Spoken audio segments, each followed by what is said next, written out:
মই আপোনালোকক স্বাগতম জনাইছো। দৰ্শকৰ আজি মই আপোনালোকৰ ওচৰলৈ অসমৰ লগতে দেশ বিদেশৰ বিভিন্ন ধৰণৰ খবৰ লৈ আহিছো। খবৰকেইটা খুবেই গুৰুত্বপূৰ্ণ, গতিকে ভিডিঅ'টো অলপো স্কিপ নকৰাকৈ শেষলৈ চাই যাব। নিতৌ এনেধৰণৰ খবৰ পাই থাকিবলৈ আমাৰ চেনেলটো ছাবস্ক্ৰাইব কৰি ৰাখিব আৰু এটা কৰি লাইক কৰি আমাক উৎসাহিত কৰিব। আহক এতিয়া আমি ভিডিঅ'টো আৰম্ভ কৰোঁ। আমি সৰকাৰেৰ পৰা প্রত্যেক বছরে আমি 10,000 টাকাকৈ আমি জমা দিই। হায়ার সেকেন্ডারি ফার্স্ট ইয়ার 10,000 পাব, হায়ার সেকেন্ডারি সেকেন্ড ইয়ার 10,000 পাব, ডিগ্রি ফার্স্ট ইয়ার 12,500 টাকা পাব, ডিগ্রি সেকেন্ড ইয়ার 12,500 টাকা পাব, ডিগ্রি থার্ড ইয়ার 12,500 টাকা পাব। আৰু ইউনিভাৰ্সিটিত পঢ়িলে প্ৰত্যেক সালে 25,000 টাকাকৈ আমাৰ ছোৱালী বিলাকে লাভ কৰিব। এতিয়া আপোনালোকে চাওক মোদীৰ গ্যাৰেন্টি কি কি। এক নম্বৰ মোদীৰ গ্যাৰেন্টি যে আমি ভাৰতত 3 কোটি নতুন PM আৱাস যোজনাৰ ঘৰ বনাম।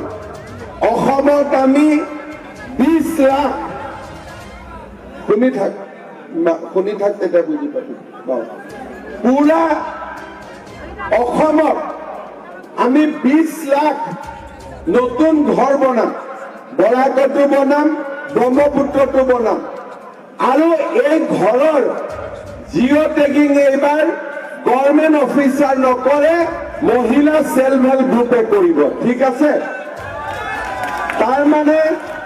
তাৰ মানে গৰিব দুখীয়া মানুহে নিজৰ ঘৰ এবাৰ নিজে সিলেক্ট কৰি দিব যে মোক ঘৰ লাগে, মোৰ এইটো জিঅ' টেগিং পোৰ্টেলত এপ্লিকেশ্যন কৰি দিব আৰু আমি আপোনালোকক ঘৰ দিয়াৰ ব্যৱস্থা কৰি দিম। এইটো হ'ল মোদী গ্যাৰেন্টি নম্বৰ 1। মোদী গ্যাৰেন্টি নম্বৰ 2, যাৰ যাৰ বাৰীত ৰেশন কাৰ্ড আছে সব বাড়িতে একটা একটা অরুণোদয় পাব। এইটো হল মোদী গ্যারেন্টি নাম্বার 2। ঠিক আছে? মোদী গ্যারেন্টি নাম্বার 3, লাখপতি দিদি। আমার যোনে যোনে লাখপতি বাইদেউৰ ফৰ্ম ফিল আপ কৰিছে সেই গোটেই মহিলাই বেংক একাউণ্টত 10,000 টকা তেওঁলোকে লাভ কৰিব মোদী গ্যাৰেন্টি 3। আৰু যদি এই 10,000 টকা ভাল কৰি খৰচ কৰে তেতিয়া আগলৈ গৈ আমি আৰু 25,000 টকা দিয়াৰ ব্যৱস্থা কৰিম।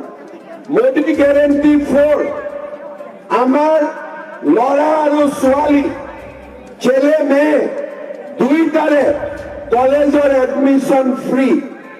মোদী গ্যাৰেন্টি 5, কলেজত এডমিশন লোৱাৰ পিছত যিমান ছোৱালী আছে তাৰ বেংক একাউণ্টত হায়াৰ সেকেন্ডাৰি ফাৰ্স্ট ইয়াৰ আৰ সেকেন্ড ইয়াৰেৰ কাৰণে 10,000, ডিগ্ৰি পড়িলে 12,500, 12,500 আৰু পোস্ট গ্রাজুয়েট পড়িলে 25,000 টাকা জমা হব মোদী গ্যারেন্টি 5।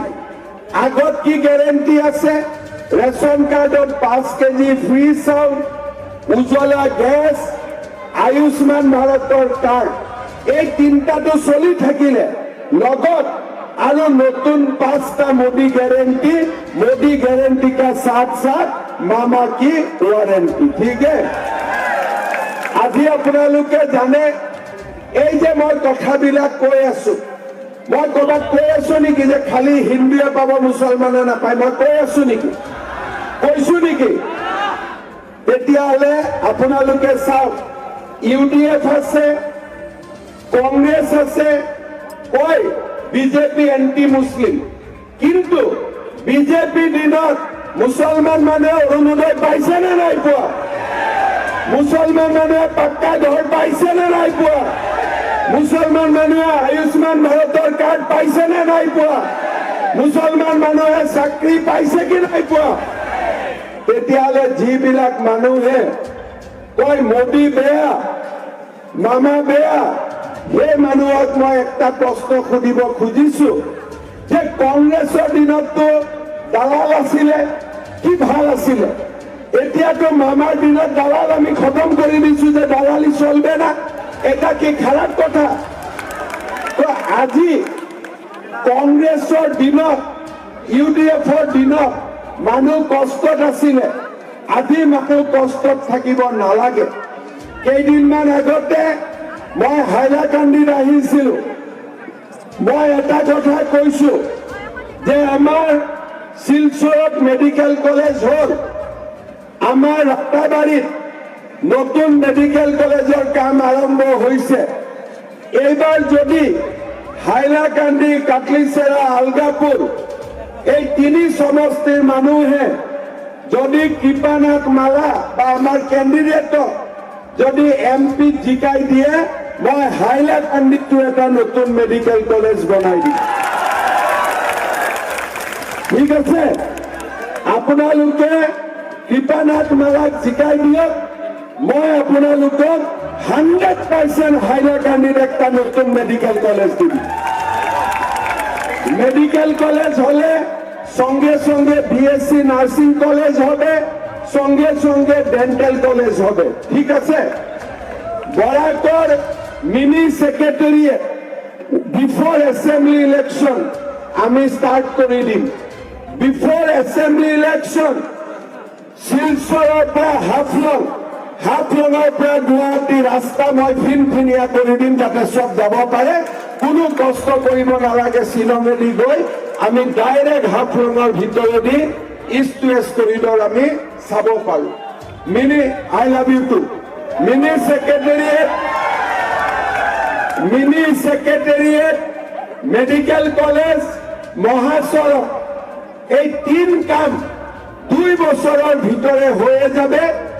এটা আপনাদের জন্য আমার প্রতিশ্রুতি। ঠিক আছে, বাকি কেউ কাজ করবেন না, কারো দমও নাই কাম করার কারণে। যি কাম করিব মোদী করিব, মোদীর বাদে কাম করা মানুষ বেলেগ মানুষ ইয়াতে নাই।